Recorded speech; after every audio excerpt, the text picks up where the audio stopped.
Before I took down the tomato plants, I sprinkled carrot seeds in the buckets. Most of the buckets. Not the bags, but the buckets I did. And so we still have gardening going. There are carrots. And carrots.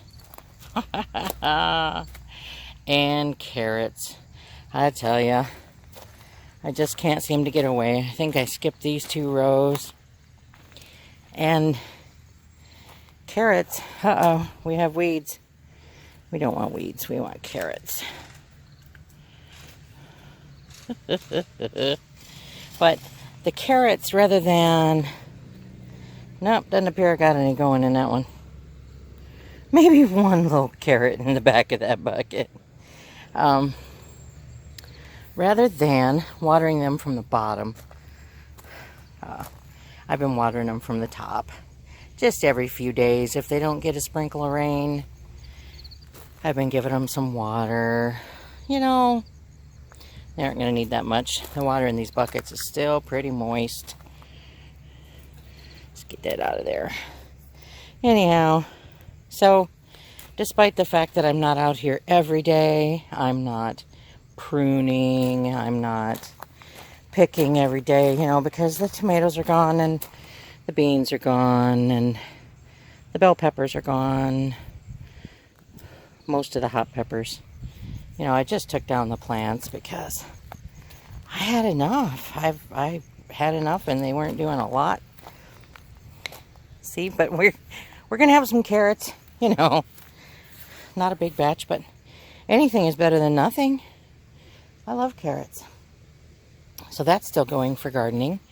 And these peppers that Sissy brought me. Here, let me back off a little bit. There we go. These peppers that Sissy brought me from a family member. You know, they were like 3/4 of an inch tall in an egg carton with dirt. And they said they came wild seeds from Mexico, which is cool. And I've got 6 buckets of them. I had 1 bucket that was on another rain gutter with bell peppers, but when I took them down, I just spaced these out a little bit and brought them over here because these are not real full bushy plants. They're very tall and lanky plants. Some of them are light colored and some of them are dark colored. Primarily the one that was on the other rain gutter came out dark instead of light. Don't know. But they're still, you know, you can see they're full of peppers.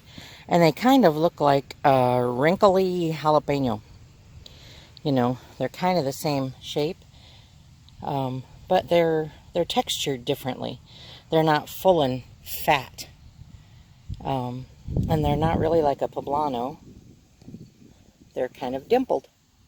When they start, some of them did anyway, they were growing vertically. You know, this one's not completely vertical, but like, yep, we have leaves in the way. That little one. And, you know, they're starting out, at least, this one here. They start out vertical. And then when they get a little bigger, they hang down. But, so, not knowing exactly what they are, this one is real dented on the other side, I can feel. But I don't want to turn it around and pop it off of there. This one, even those that are getting bigger, are still vertical. Which is kind of cool. So, I don't know what they are. If anybody else does, let me know. But they're still full of blooms. You can see the little white flowers. Especially this one in the middle. Oh, the one over here, you really can't see them because of the rocks behind them. And we still have itty bitty pollinators. Let's see if I can see. Not focused on it. Oh, there it took off on me. It's just a almost not much bigger than a sweat bee. But it's going from flower to flower. Pollinators come in all shapes and sizes. Okay, so those are the unknown wild Mexican peppers that we still have 5 buckets growing.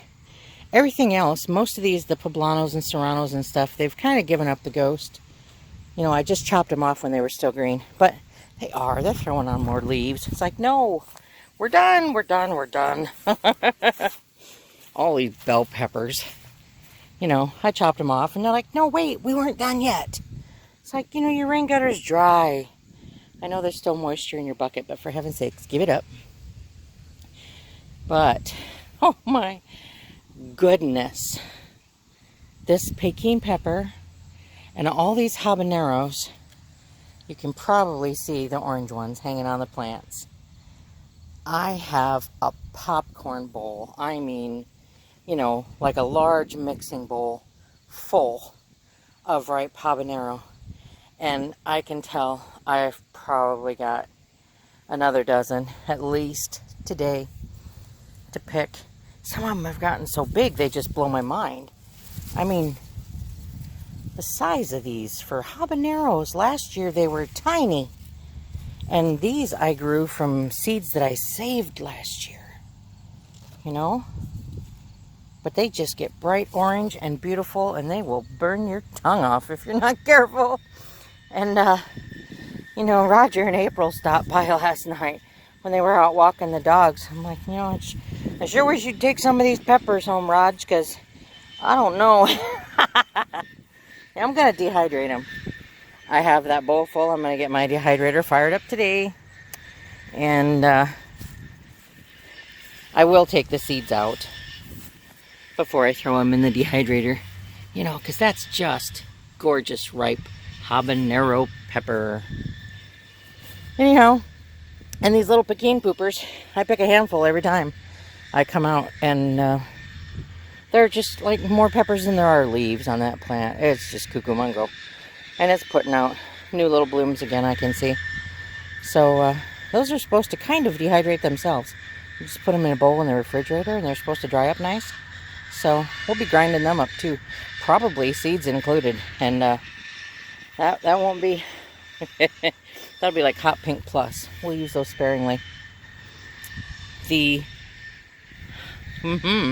Last night... again, when Mom and Dad were leaving and Roger and April were here, I looked out and there were at least 4 yellow Loofah Blooms. And this morning I don't see them. So they've probably fallen, I guess. They were all up on the end over there. I don't know. They close, they fall. We still don't know whether we're going to have gourds, but they're still blooming. And as long as they bloom, I'll water. They need water again this morning. But you can see these stems bloom. Those little shoots put out a big, yellow, beautiful flower. And, you know, the pollinators are still here. Obviously, there's a wasp or something climbing around on the one. You can see, but we've got a lot of bees. Anyway, we're hanging out, holding on to hope for Loofah. So, that's pretty much the state of our garden still. We haven't gotten done with it. I do have what looks like a real messy situation over here, but I just wanted to tell you what we're doing, hopefully to enhance our ability to garden and to prevent our property from flooding again.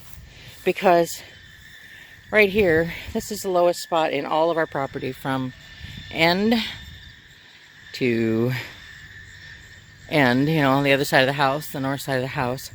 This is the low spot. When we get a good amount of rain, we have a sump pump in the basement, you know, in a pit, and it'll draw the water out. But out here, even a couple, 3 times since the flood of 16, we've had water standing. One time it was, you know, up to my shins. And we just aren't going to have it anymore. So we'll put in a drain tile from there, the lowest spot, over to the 55-gallon drum we buried in the ground here, and installed a sump pump in the ground. It's something we can pull out in the winter. You know, we'll just lift the sump out of there, we'll drain it, and, you know, put the sump away in the house. We are going to run lines yet I'm not sure whether they're going to be on the fence, you know, through PVC or what, to run the electric to the house, or if we're going to bury it. And we also, you know, Daryl is a very clever guy. Our water tank, rain collection up by the house, we ran hose from it. You can hear the dogs. There's somebody over at recycling. We ran hose, and we're going to put a cap on this, obviously, but we can run our rainwater from the house. Oh, goodness. And through that pipe, we can fill this barrel while the sump pump is turned off. He put a valve in there so that we can close it and stop it from going to the storm drain over there. Yes, we buried a line to the storm drain to empty the yard. So we close that valve. We fill up this tub.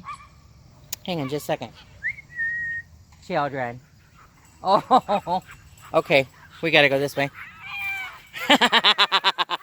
We have a dog saying hi. We'll be right back. As I was saying when I was so rudely interrupted by my dogs, Daryl is a very clever man. We buried the tub. He put a valve on it so that we could stop the water from the sump running to the storm drain, close the barrel, fill the barrel from our rain barrel up by the house through this pipe that I believe I already showed you. So we do that, and then you can see the pipe coming up here. He put a hose bib on it so that we can use the pressure from the sump pump and attach a hose and actually have pumped water for the garden next year. I am delighted because this year, you know, it's been a matter of waiting for my rain barrels to fill my tubs and then dunking my gallon jugs in the tubs to fill them with water and haul them around. So I'm still doing that for, you know, the rest of this year, but I've only got a couple of rain barrels, so I only have to do it every couple days. Anyhow, this is exciting stuff. It's a little bit, what you going to call it, Northeast Iowa engineering at this point. But, you know, we're going to get the electric buried and encapsulated. We're going to get everything, you know, leveled out and taken care of. And, yeah, it's going to be awesome. I'm going to be able to water my garden without having to carry jugs. And it's going to be a blessing. So, from Polly, the propane tank, and myself, and the wonderful Bubba, we're going to sign off today on this little message about the garden. Thank you for joining us at Wendy's Way. God bless.